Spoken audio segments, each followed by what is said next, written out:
Eu pontuei aqui no início do programa, Constantino, que houve um trabalho forte do próprio André Mendonça, muito bem lembrado pelo nosso Jorge Serrão, de articulação. Ele foi a campo mesmo, bateu na porta de cada um dos 81 gabinetes do Senado Federal. Você acha que isso fez diferença?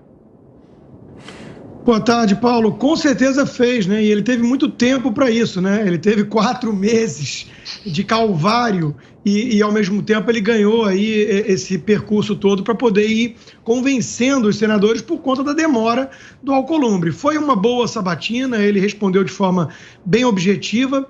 Agora, é um ato político, como você mesmo colocou, e com discursos até eleitorais ali de alguns, mas é muito curioso isso, porque eu fico pensando, claro que a sabatina em si é política e é um filtro também político para a escolha, que é uma prerrogativa do presidente.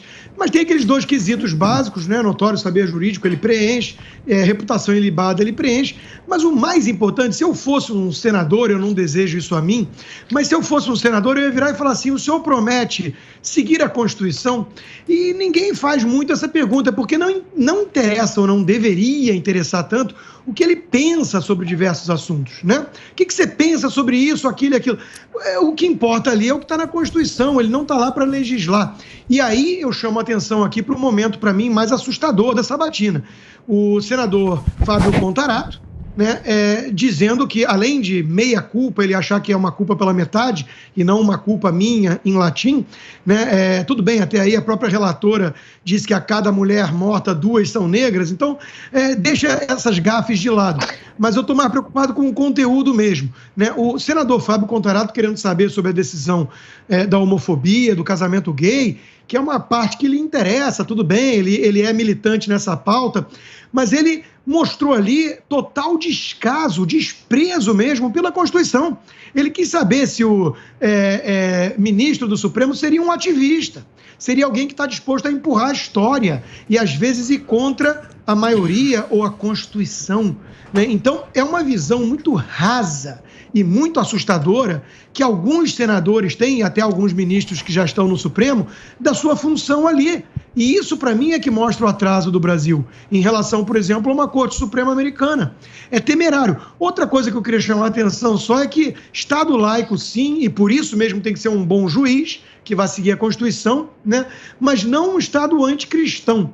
E às vezes eu fico com a sensação muito clara do preconceito que existe ali contra o cristianismo, né? De muitos que se acham iluminados, e eles acham que a crença religiosa teria que ser guardada muito a 7 chaves para o foro íntimo e nunca revelada em público. É como se as suas crenças religiosas não pudessem impactar suas crenças morais e, portanto, suas decisões sobre políticas públicas. Veja, é curiosíssimo isso, porque alguns enchem a boca para se dizer iluministas. Eles são de uma crença, de uma religião, só que uma religião secular, política, uma ideologia. E eles, como mostrou o próprio Contarato, não se importam de empurrar a história na direção daquilo que eles consideram um destino louvável para todos. É muito preocupante que, nesse tempo todo de sabatina, tenha tido tão pouco momento em que algumas pessoas virassem e falassem apenas que a função é resguardar, é ser o guardião da Constituição. Enchem a boca para falar a palavra Constituição muitas vezes, mas como demonstram pouco apreço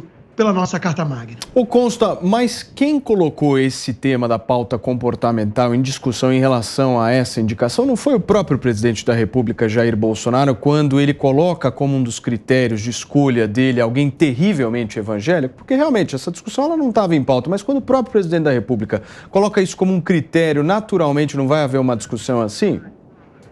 Em parte, sim, assim como outros antecessores do presidente usaram critérios progressistas, identitários e por aí vai.